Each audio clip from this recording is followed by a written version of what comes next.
बहुत समय पहले की बात है। एक गांव में दो किसान रहते थे। एक का नाम था राम और दूसरे का नाम लखन। दोनों बचपन के दोस्त थे और उनके बीच गहरी दोस्ती थी।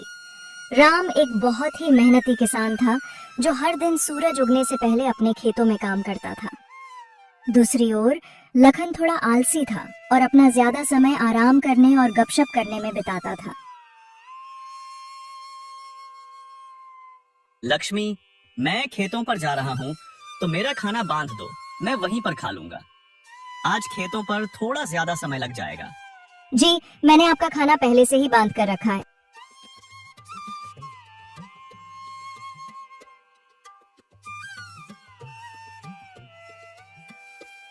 ये लीजिए आपका खाना, समय निकाल कर खा लीजिएगा।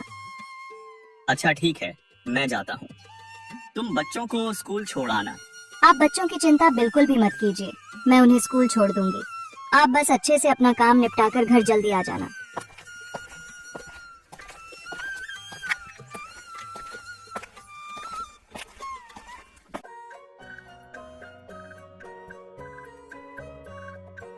अजी सुनते हो, खेतों पर नहीं जाना है क्या? सूरज सर पर आ गया है, उठना नहीं है क्या? इतना सारा काम पड़ा है और तुम अभी तक सो रहे हो।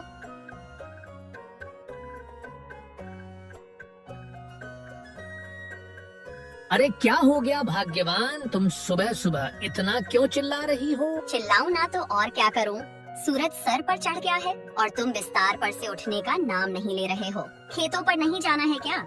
अरे भाग्यवान, चला जाऊंगा चला जाऊंगा, इतनी भी क्या जल्दी है? खेत कहाँ भागे जा रहे हैं? जी आप अपना काम समय पर कर लीजिए, इतना आलस मत कीजिए वरना एक दिन बहुत पछताएंगे। अच्छा ठीक है, अब मुझे उठने तो दो। हाँ ठीक है, मैं खाना लगा देती हूँ, आप जल्दी नहा कर आ जाइए। इसके बाद खेतों पर भी जाना है। सारा काम ऐसे ही पड़ा हुआ है। पूरे गांव में सिर्फ हमारे यहाँ ही देर से फसल आती है, सिर्फ आपके आलसीपन की वजह से। तो अब बस भी करो, सुबह से सुना जा रही हो चला जाऊंगा। जा रहा हूँ नहाने।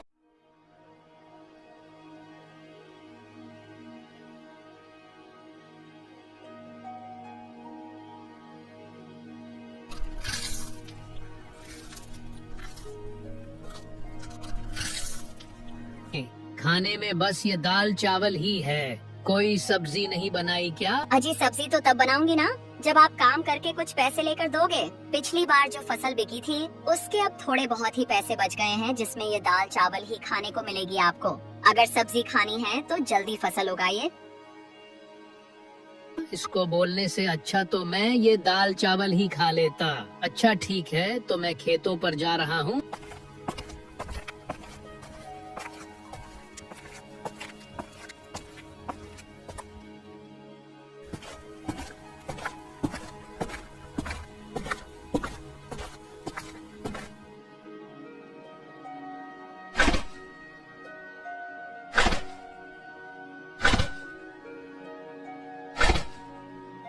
अरे राम भाई, सारा खेत आज ही जोत डालोगे क्या? कुछ कल के लिए भी छोड़ दो।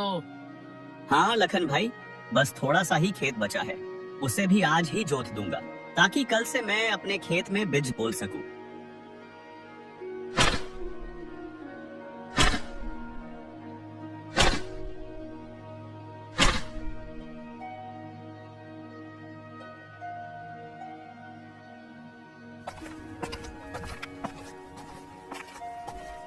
इतनी कड़ी धूप है, इतनी कड़ी धूप में तो बहुत मुश्किल होगा काम करना।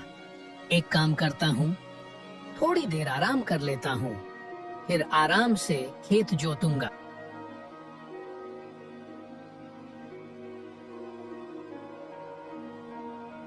चलो अब थोड़ी सी जोताई कर लेते हैं।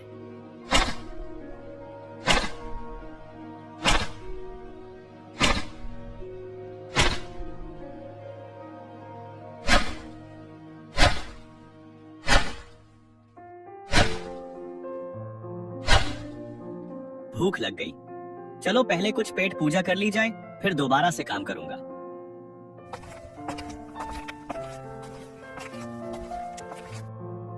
राम खाने का डब्बा लेकर बैठा ही था, तभी वहाँ एक साधु बाबा आ गए। अरे बेटा, बहुत भूख लगी है, कुछ खाने को मिलेगा क्या? साधु महाराज, आज मेरे पास ज्यादा कुछ खाने को नहीं है। यह मेरी पत्नी ने रोटी सब्जी और धनिया की चटनी बनाई है, खा लीजिए। यहाँ राम के पास कौन आया है? कोई साधु महाराज मालूम होते हैं। चलो चलकर देखा जाए। प्रणाम साधु महाराज। खुश रहो बेटा, तुम्हारा कल्याण हो। महाराज, मैंने आपके लिए आसन लगा दिया है, आप यहाँ बैठकर खा लीजिए। पर बेटा, तुम्हारा खाना मैं खा लूंगा तो तुम क्या खाओगे? आप मेरी चिंता मत कीजिए बाबा, मैं थोड़ी देर में घर जाकर खा लूंगा। आप ये खाना खा लीजिए।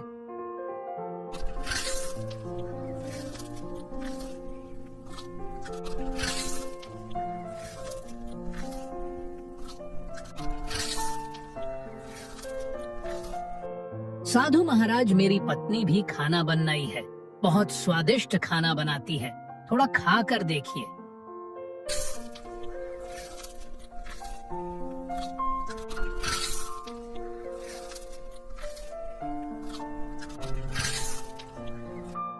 मेरी भूख शांत करने के लिए तुम्हारा बहुत बहुत धन्यवाद। धन्यवाद की कोई जरूरत नहीं है बाबा, ये तो हमारा परम सौभाग्य है कि आपने हमें अपनी सेवा करने का मौका दिया।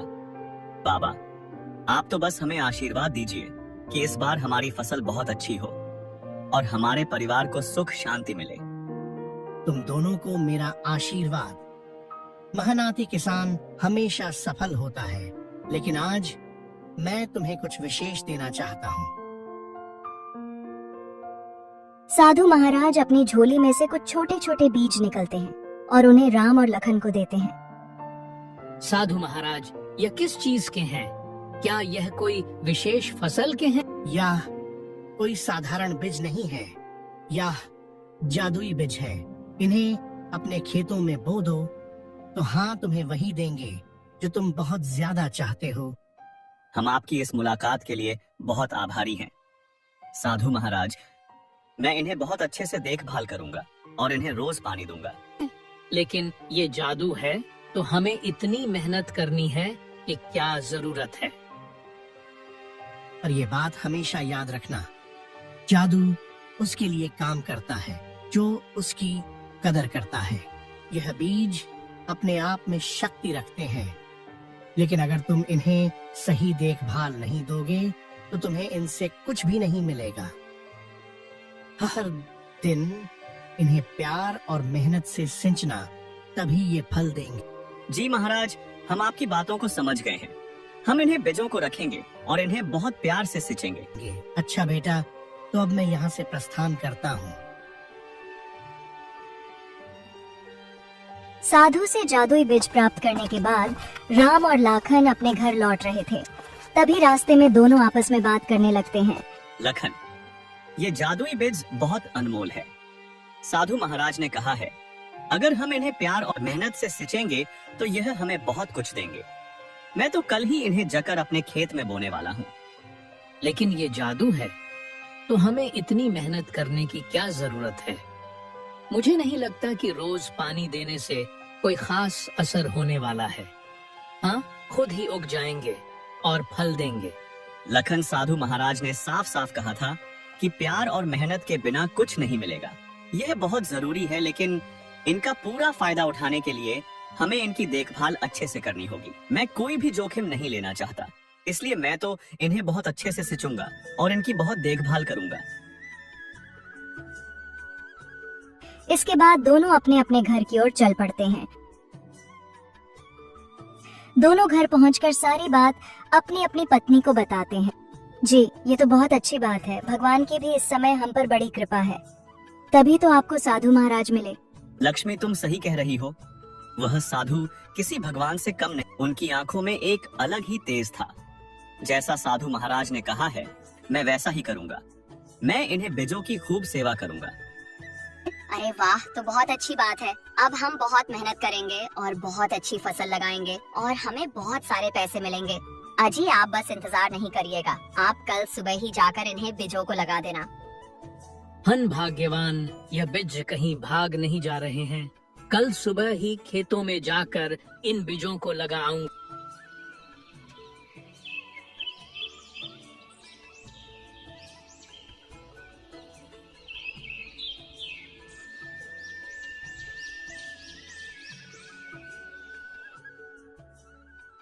मैं आज खेत में ज्यादा समय बिताऊंगा।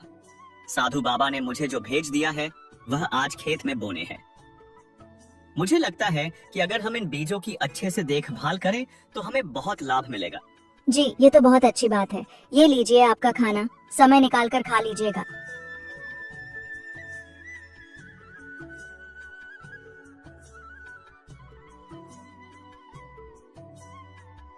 क्या आप अभी तक सो रहे हैं? आज खेतों में बीज रोपाई करनी है और आप अभी तक सो रहे हैं। जल्दी उठिए, आपने बताया था ना कि साधु महाराज ने आपको जदुई बीज दिया है। जल्दी उठिए, चलिए। हाँ हाँ भाग्यवान, उठ रहा हूँ। मुझे सब याद है। तुम क्यों मुझे बार बार याद दिला रही हो? जी, आप ऐसे निश्चिंत होकर सो रहे हैं, मुझे लगा भूल जाएंगे होंगे। नहीं, मैं कुछ नहीं बोला हूँ। मुझे सब याद है। तुम खाना लगाओ, मैं नहा कर आता हूँ।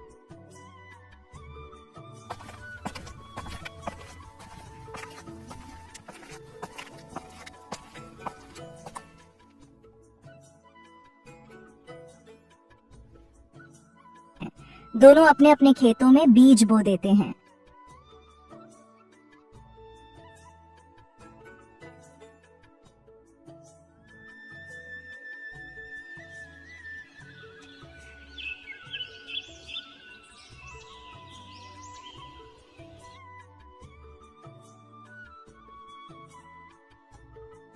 जी, खेतों का काम अच्छे से निपट गया ना? हाँ लक्ष्मी, खेतों का काम अच्छे से निपट गया। मैंने बीजों को भी अच्छे से बो दिया है और पानी भी दे दिया है। कल सुबह जल्दी उठकर खेतों पर चला जाऊंगा। जितना ज्यादा खेतों की देखभाल करूंगा उतना ही अच्छा रहेगा।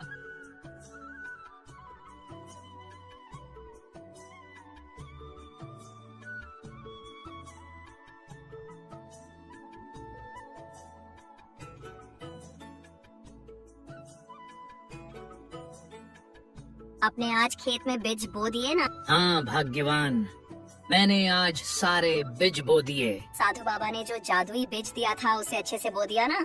और खेतों की अच्छी से सिंचाई कर दी थी ना? नहीं, आज मैं पानी नहीं डाल पाया। बीज बोने में ही इतना समय लग गया कि मौका ही नहीं मिला। कल जाकर मैं पानी डाल दूंगा। लेकिन साधु बाबा ने कहा था कि रोज इसे प्यार और मेहनत से सिंचना। अगर आप इसकी देखभाल नहीं करेंगे तो यह कैसे बढ़ेगा? तुम चिंता मत करो, वे जादुई बीज है, वे खराब नहीं होंगे। तुम बेकार में ही चिंता कर रही हो। साधु बाबा ने कहा है कि बीज जादुई हैं। मेहनत के बिना कुछ भी हासिल नहीं होता। तुमने देखा ना, मोहन अपने खेतों में कितनी मेहनत करता है। अगर तुम भी मेहनत करोगे तो हमारे खेत में भी अच्छी फसल आएगी। मैं कल जाकर उनमें पानी डाल दूंगा। राम ने अपने बीज को खेत में बो दिया और हर दिन उसमें पानी देने लगा और उसकी देखभाल करने लगा। उसने अपने बीज को ऐसा सिंचा जैसे उसका बच्चा हो। दूसरी ओर लखन ने भी अपना बीज बो दिया, लेकिन उसने सोचा कि बीज तो जादुई है तो इतना देखभाल करने की जरूरत नहीं है। उसने सिर्फ अपने खेत में पानी डाला और बाकी समय आराम करता रहा। कुछ समय बाद राम के खेत में हरी भरी कद्दू की फसल आई, जो देखने में गोल गोल मोटी ताजी थी। प्रत्येक कद्दुओं का साइज आम कद्दुओं से काफी बड़ा था। उन्हें देखकर राम बहुत खुश हुआ। उसने ये बात जाकर अपनी पत्नी को बताई। उसकी पत्नी भी बहुत खुश हुई और वह दोनों कद्दू की फसल तोड़ने के लिए एक साथ खेतों में आए। जी सच में, हाँ तो बहुत अच्छी कद्दू की फसल आई है। इतने बड़े कद्दू तो मैंने आज तक नहीं देखे और ये देखने में भी कितने सुंदर लग रहे हैं। चलिए इन्हें जल्दी से तोड़ लेते हैं, फिर आप इन्हें बाजार में बेच आना।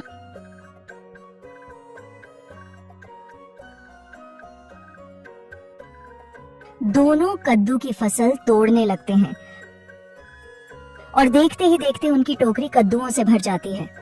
जब उसकी पत्नी कद्दुओं की फसल की ओर देखती है तो जहाँ से उन्होंने कद्दू तोड़े थे वहाँ पर दोबारा से नए कद्दू लग जाते हैं। राम जी देखिए ये क्या हुआ, अभी हमने इन फसलों से इतने सारे कद्दू तोड़े थे, ये देखिए इनमें फिर से कद्दू आ गए। हाँ तो सच में जादुई बीज हैं। लगता है इनकी फसलें कभी खत्म नहीं होती। हाँ लक्ष्मी, ये बीज तो सच में जादुई है। अभी तो हमने इतने सारे कद्दू तोड़े थे और फिर से उतने ही कद्दू आ गए। हाँ जी, हमारा तो भाग्य ही चमक गया। अब तो इन कद्दू को बेचकर हम बहुत सारे पैसे कमाएंगे। वहीं दूसरी ओर लाखन के खेत में सिर्फ छोटे छोटे पौधे उगे थे और उनमें कोई फल नहीं आए थे। लाखन अपने खेत में फसल को देखने के लिए पहुंचा तो अपने फसालों को देखकर उलझन में पड़ गया। अरे यार, जादुई थे ना, तो फिर इनमें फसल क्यों नहीं आए? लगता है वाह, साधु महाराज ने हमें धोखा दिया है। हमने झूठ बोला कि यह जादुई बीज है, जबकि यह तो कोई साधारण बीज है। तभी लखन की नजर राम के खेतों पर जाती है। उसका खेत कदमों की फसल से लहलहा रहा था, जिसे देख लखन राम के पास आता है।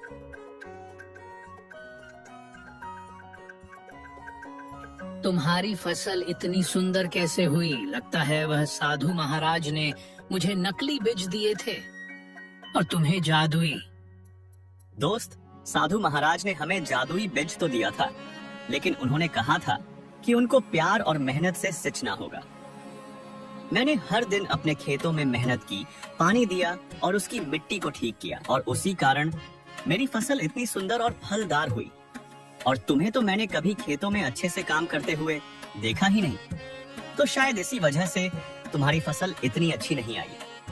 लखन को अपनी गलती का एहसास हुआ।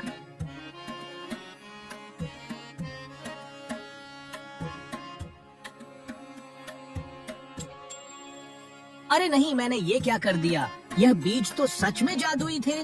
मैंने इन पर सही से ध्यान नहीं दिया, इसलिए इन्होंने मुझे फल भी नहीं दिया। यह सब मेरे ही गलती है।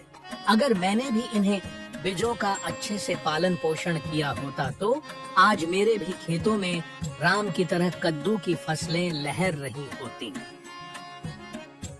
राम ने कद्दुओं को बेचकर खूब लाभ कमाया। वहीं दूसरी ओर लखन को पछतावे के अलावा कुछ भी नहीं मिला।